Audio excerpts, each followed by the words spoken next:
सभी स्टूडेंटों को मेरा नमस्कार।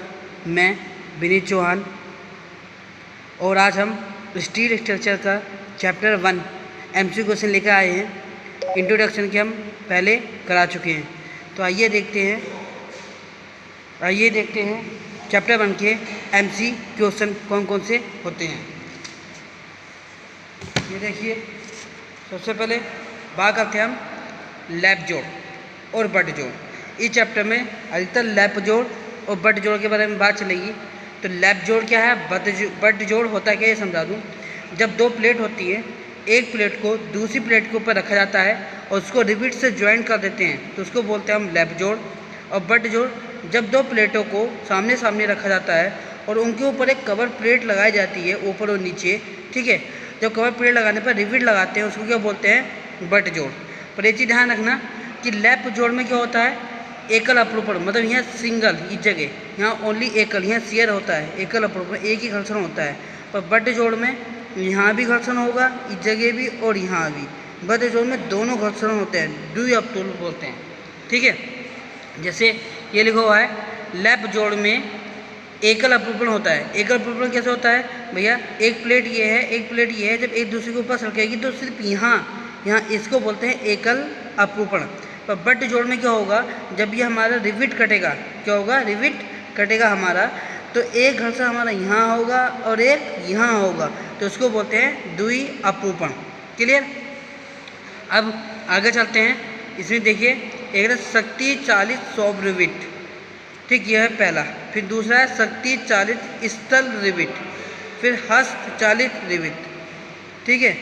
तो शक्ति चालित सौर रिविट में अक्षीय त्वरण कितना होता है, 100, और अपरूपण कितना होता है, 100, और धारण कितना होता है, 300। ये याद रखने की चीज़ है। शक्ति चालित स्थल रिविट में 10% घटा देते हैं तो 90, 90, 270। हस्त चालित रिविट में 80, 80, 250 कितना होता है, 80, 80, 250, ठीक है। अब बात करते हैं तनन विफलता। तनन विफलता, फिर बात करते हैं कर्तन विफलता की, फिर बात करेंगे धारण विफलता की। तो तनन विफलता की होती है, इतना ध्यान रखो, तनन विफलता में सिर्फ प्लेट फेल होती है, ना कि रिविट। कर्तन में क्या होता है, इसमें रिविट फेल होता है, और धारण में भी क्या होता है, धारण विफलता में भी, इसमें भी क्या होता है, रिविट फेल होता है। तनन विफलता का फॉर्मूला क्या होता है, P - D × T × FT। पर कर्तन विफलता का फॉर्मूला क्या होता है, π/4 D² × Fs, ठीक। और ये दूसरा फॉर्मूला क्या था, 2 × π/4 D² × Fs। अब यहाँ 2 क्यों आया, 2 इसलिए आया, अगर यहाँ पे हमारी कवर प्लेट लगा दी जाती है, क्या लगा दी जाए, कवर प्लेट, ऊपर भी, मतलब यहाँ भी ऊपर भी कवर प्लेट लगा दे और नीचे भी कवर प्लेट, इसलिए हम 2 से मल्टीप्लाई करते हैं। और सिंगल कवर प्लेट है तो π/4 D² रहेगा। अब बात करते हैं धारण विफलता। धारण विफलता में क्या होता है, दो फॉर्मूले, D × T FB, D × 2T FB। अभी 2T कहाँ से आ गया, 2 का मतलब ये क्या हो गया, इसमें भी आपका कवर का वो हो गया, क्या हो गया, कवर। और इसमें से जो कम होगा, जो हमारा कम होगा वो वैल्यू हम लेते हैं, ठीक है। जो कम होता है वो वैल्यू हम लेते हैं। तो तनन, कर्तन और धारण, ये तीनों मैंने फॉर्मूले बता दिए हैं। ध्यान रखना, तनन में प्लेट फेल होती है, कर्तन विफलता में रिविट फेल होता है, और धारण में क्या फेल होता है, इसमें भी रिविट ही फेल होता है, ठीक है। आइए आगे चलते हैं। अब यह जोड़ दक्षता। अब हमें जोड़ दक्षता निकालने का फॉर्मूला क्या होता है, PT, PS, PB / PT × FT × T। मतलब हिंदी में जोड़ की वास्तविक सामर्थ्य अपॉन ठोस प्लेट की सामर्थ्य इंटू 100 और परसेंटेज। इसमें कैसे निकालेंगे, जब इन तीनों की वैल्यू निकालने के बाद जो सबसे कम वैल्यू आएगी वो वैल्यू हम यहाँ लगाएंगे, फिर इसमें ये वैल्यू पूरी पुट करेंगे और जोड़ दक्षता हमारी निकल के आ जाएगी। अब बात करते हैं प्लेट की मोटाई एवं रिविट का व्यास। प्लेट की मोटाई, रिविट का व्यास कैसे निकालेंगे, रिविट का व्यास फाई बराबर होता है 6.05 √T mm में। इस फॉर्मूले को क्या नाम दिया गया है, अनविन सूत्र। क्या नाम दिया गया है, अनविन सूत्र। इससे हम रिविट का व्यास भी निकाल सकते हैं और प्लेट की मोटाई भी निकाल सकते हैं। अब ध्यान रखना, अगर 25 mm व्यास तक है तो कितना ऐड करेंगे सामान्य व्यास में। अगर हम सकल व्यास निकालेंगे तो सामान्य व्यास में कितना ऐड करेंगे, 1.5, और 25 mm व्यास से ज़्यादा है तो कितना ऐड करेंगे, 2 mm। देखो, रिविट का सकल व्यास रिविट का सकल व्यास कैसे निकालेंगे? सामान्य व्यास प्लस 1.5 या 2 mm। ये मैंने बता दिया 1.5 कहाँ जोड़ेंगे, 2 mm हम कहाँ जोड़ेंगे। और रिविट का सकल व्यास किसे रिप्रेजेंट करते हैं? स्मॉल डी से। अब बात करते हैं जोड़ में रिविट की संख्या। क्या बात करते हैं? जोड़ में रिविट की संख्या। फॉर्मूला क्या होता है? n बराबर F/R। F क्या है? जोड़ में आने वाला भार। F क्या हमारा?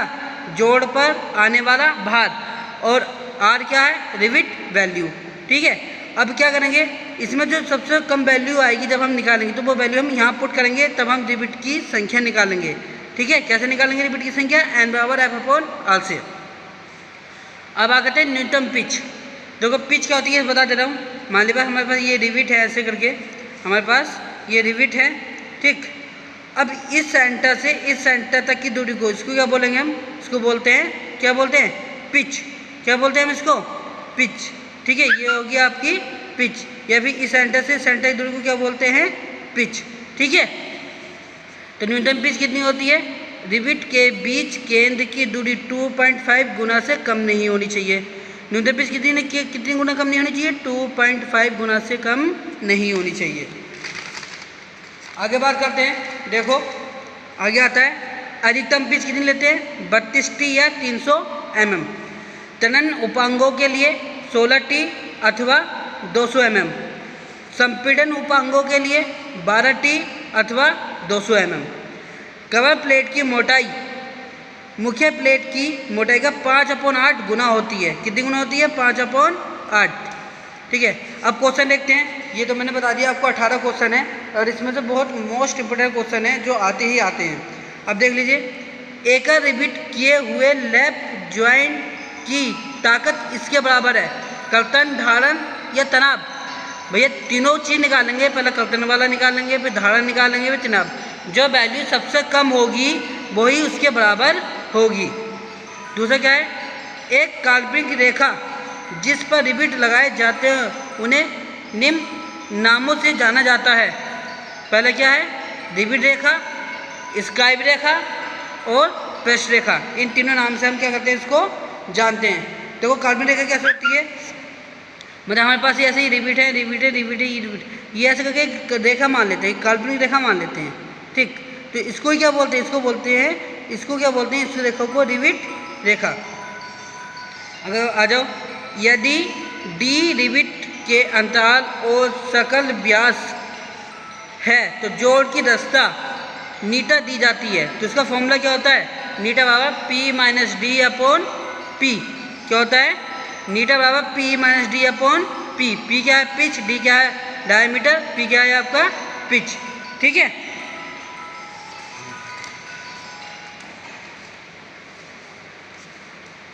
अब देखिए वाला क्वेश्चन। एक रिविट किए हुए जोड़ की दक्षता इस अनुपात के रूप में परिभाषित की जाती है। किसमें? रिविट जोड़ की न्यूनतम सामर्थ्य में। मैंने क्या कहा, जब हम तीनों फॉर्मूले निकाल लेते हैं, जो सबसे कम सामर्थ्य आती है वही लेते हैं। मान के चलो हमने हमारे पास किसी उस पर लोड आ रहा है। मान के चलो हमारे पास ये डस्टर है, इस डस्टर पर लोड कितना है? सबसे पहले लोड आया हमारे पास 100, उसके बाद आया 200। ठीक है, ये हमारे पास इस पर पहले लोड कितना आ गया? 100। फिर कितना आ गया? 200। ठीक है, उसके बाद कितना आ गया? 300। तो अगर हमारे पे इस पे फेल हो जाता है सबसे पहले, तो यही सबसे कम होगी। अगर इस पे फेल ना होकर इस पे फेल होता है सबसे पहले, तो ये कम होगी। मतलब जो सबसे पहले फेल हो जाएगा वही हमारी न्यूनतम सामर्थ्य होगी। भारतीय मानक सिफारिश के अनुसार रिविट के कुल क्षेत्रफल का अनुमत अपरूपण प्रतिबल 1025 किलोग्राम पर सेंटीमीटर होता है। अगला क्वेश्चन है, प्रतिबल की दिशा में निकटतम रिविट या बोल्ट के लिए छिद्रों के एक केंद्र से दूसरे केंद्र की रिविट की दूरी क्या होती है? रिविट पिच कहलाती है। बट जोड़ का मुख्य प्रकार दोहरा आवृत्त अपरूपण रिविट जोड़, चैन रिविट जोड़, जिग जैग रिविट जोड़, ये तीनों होते हैं। अगला क्वेश्चन है, मैंने क्या बोला? ये देखो, बट जोड़ का मुख्य प्रकार दोहरा आवृत्त रिविट अपरूपण रिविट जोड़, चैन रिविट जोड़, जिग जैग रिविट जोड़ होता है। ठीक है, अगर देखो हवा या भूकंप लोड के प्रभाव को ध्यान रखते हुए रिविट में स्वीकृति स्टक बढ़ जाती है। कितनी बढ़ जाती है? 25%। कितनी बढ़ा देते हैं हम? 25% बढ़ा देते हैं। कितनी बढ़ा देते हैं? 25%। ठंडे लगाए जाने वाले रिविट की परास रेंज होती है, परास मतलब रेंज मतलब पिच कितनी होती है? 12 से 25 mm और 12 से 22 mm। अगर 22 mm से ज़्यादा हो जाएगी तो उसमें कौन से रिविट आ जाएंगे? गर्म रिविट। कौन से रिविट आ जाएंगे? गर्म रिविट। ठंड लगाए जाने वाले रिविट की परास रेंज होती है 12 से 22 mm। अगर 22 mm से अधिक होगी तो क्या आ जाएगा हमारे पास? गर्म रिविट। अब आ करते हैं टैकिंग रिविट।